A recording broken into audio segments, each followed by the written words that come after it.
इयत्ता 7वी क गणित प्रॅक्टिस सेट 40. त्यातलं पहिलं उदाहरण पूर्ण नीट वाचायचं आहे. वाचल्यानंतर इथे ते PCPA म्हणजे P for per, C for cent, परत पी फॉर पर आणि A for annum, per cent per annum.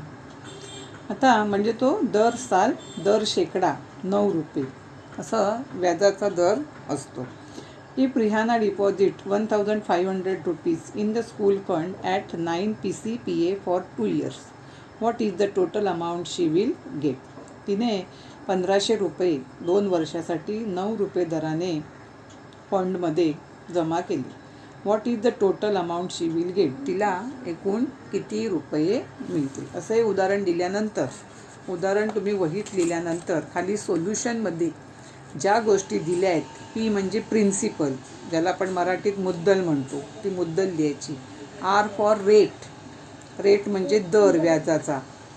T for years, T for time म्हणजे वेळ, काळ, किती काळासाठी, मग तो इथे 2 वर्ष. आय फॉर इंटरेस्ट, तो आपल्याला काढायचा आहे. आणि ए फॉर अमाऊंट म्हणजे रास. आता रास काढायचा आहे, त्याचं सूत्र तुम्हाला मी काढते वेळी सांगणार आहे. सो आपण इथे सूत्र लिहून घेतलं. I is equal to P into R into T upon 100. ह्याचं सूत्र आहे इंटरेस्ट काढण्याचं. आता आपल्याला इंटरेस्ट काढायचं आहे म्हणून आय आपण तसाच जागच्या जागी ठेवायचा आहे. पीच्या जागी 1,500, आरच्या जागी 9, टीच्या जागी 2. म्हणजे या सूत्रात किमती घातल्या. इथे वरती 2 शून्य, इथे 2 शून्य, ते 2 शून्य घालवले. राहिल्या फक्त किमती 15 गुणिले 9 गुणिले 2. त्यांचा गुणाकार केला, तो आला 270 रुपये. आता हे 270 हे फक्त काय आहे? इंटरेस्ट आलं आहे 1,500 रुपयांवरचं. आता आपल्याला रास काढायचे. रास काढण्याचं सूत्र काय आहे? प्रिन्सिपल प्लस इंटरेस्ट, मुद्दल अधिक व्याज. आपली मुद्दल किती आहे वरती? 1,500 रुपये, अधिक आलेलं व्याज 270. या दोघांची बेरीज केली आले 1,770. So answer Rihana will get ₹1,770. आता दुसरं उदाहरण आहे Jethalal took a housing loan of 2,50,000 rupees from a bank at 10 PCPA for 5 years. म्हणजे त्याचं प्रिन्सिपल आहे 2,50,000, रेट आहे 10 PCPA अँड टाईम आहे 5 years. त्याला आता इथे what is the yearly interest he must pay. आता त्याने 5 वर्षासाठी घेतले, पण प्रश्न विचारला इयरली. त्याने एका वर्षात किती व्याज पे केलं. And the total amount he returns to the bank. आणि त्याने बँकला किती अमाऊंट परत केली. म्हणजे तिथे 5 वर्ष त्याने 5 वर्षाचं पहिलं व्याज न काढता आधी आपण 1 वर्षाचं काढायचं आणि मग त्याला 5ने गुणायचं. म्हणून इथे दिलेल्या सगळ्या गोष्टी लिहिल्या, सूत्र दिलं, सूत्रात किमती घातल्या, उत्तर आलं, इंटरेस्ट आलं ₹25,000. Interest is equal to 25,000.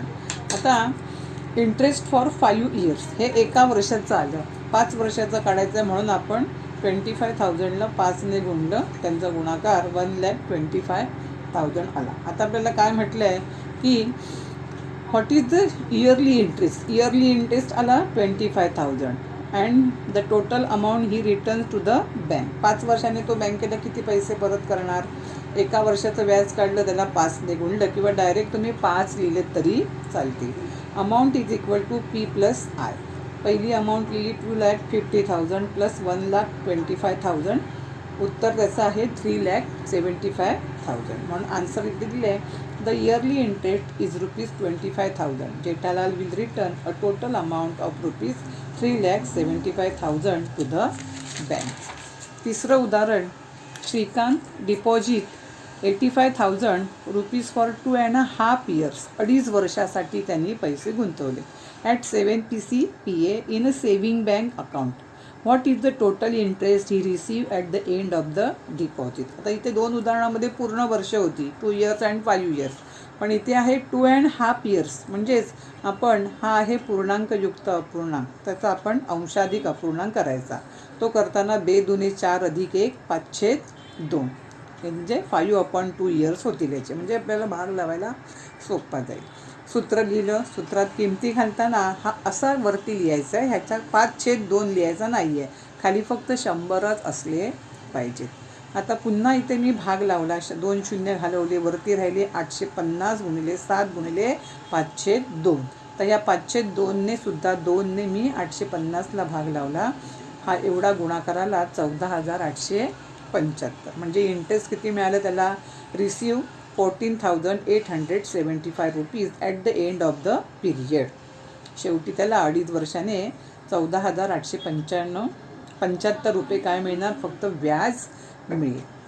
चौथं उदाहरण, at a certain rate of interest, म्हणजे व्याजाच्या काही दराने, आपल्याला रेट माहीत नाही आहे.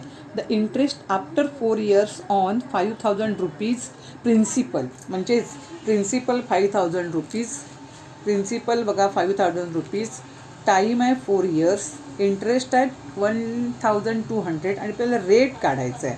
जरी रेट काढायचा असला तरी आपण हेच सूत्र लिहिणार आहोत. इंटरेस्टच्या जागी इंटरेस्ट लिहिलं, सूत्रात किमती घातल्या, रेट काढायचा आहे म्हणून आर हे अक्षर आपण तसंच ठेवणार आहोत. 2 शून्य इकडचे गेले, 2 शून्य इकडचे गेले, फक्त राहिले 1,200 इज इक्वल टू 50 × 4 × R. त्यांचा गुणाकार केला. गुणाकार केल्यानंतर 1,200 हे 200 गुणिले आहेत, समीकरणामध्ये सोडत होत असे 200 गुणिले आहेत, ते इकडे आल्यावर भागिले झाले आणि भाग लावला, आलं 6. म्हणजे रेट आला 6. 4 वर्षात रेट आला त्याचा 6. आता त्यांनी काय विचारलं, what would be the interest on 15,000 rupees at the same rate of interest for the same period. म्हणजे पिरियड बघा, मी दुसरा इथे अंक घातला आहे. प्रिन्सिपल किती आहे? 15,000. रेट तोच आहे, सेम रेट 6, सेम इयर्स 4 वर्ष, वर्ष तीच, आलेला रेट तोच. सूत्र पुन्हा लिहिलं, पुन्हा सूत्रात किमती घातल्या आणि त्याचं उत्तर इंटरेस्ट त्याला किती मिळालं? 3,600. पाचवं उदाहरण, if Pankaj deposit 1,50,000 rupees in a bank at 10 PCPA for 2 years, what is the total amount he will get from the bank. जेव्हा टोटल अमाऊंट विचारली जाते तेव्हा तुम्हाला रास काढायची असते आणि इंटरेस्ट असेल तेव्हा फक्त इंटरेस्ट काढायचा. म्हणून इथे मी प्रिन्सिपल लिहिलं, रेट लिहिला, टाईम लिहिला आणि अमाऊंट काढायची आहे. आणि म्हणून आपण पहिला आधी इंटरेस्ट किती मिळालं ते काढायचं. इंटरेस्ट मिळालं इकडे याला 30,000 इंटरेस्ट मिळाल्यानंतर त्याने टोटल अमाऊंट काढताना amount is equal to P plus I, 1,50,000 plus 30,000 is equal to 1,80,000. Answer, Pankaj will get rupees 1,80,000. फक्त काय, हे उदाहरण वाचल्यानंतर, पुस्तकातली उदाहरणं वाचल्यानंतर तुम्हाला सूत्र लक्षात ठेवून त्या सूत्रात जर तुम्ही किमती घातल्यात तर ही उदाहरणं सोडवता येतील. मला वाटतं ही सगळी जर तुम्हाला उदाहरणं समजली असतील तर शनिवारच्या तासाला मी तुम्हाला आणखीन अशा प्रकारची उदाहरणं सोडवायला देणार आहे. तर ही उदाहरणं आता तुम्ही उदाहरण लिहून घ्यायचं आणि त्याच्याखाली मी जसं दाखवलं आहे तशीच उदाहरणं तुम्ही लिहून मला दाखवायची आहेत किंवा लिहून तुम्ही वहीत ठेवलीत तरी चालते. आता मला वाटतं की तुम्हाला हे सगळं कळलेलं असेल. त्याचे मी आता फोटो तुम्हाला पाठवते, मग तुम्ही ते व्यवस्थित लिहून घ्या. धन्यवाद.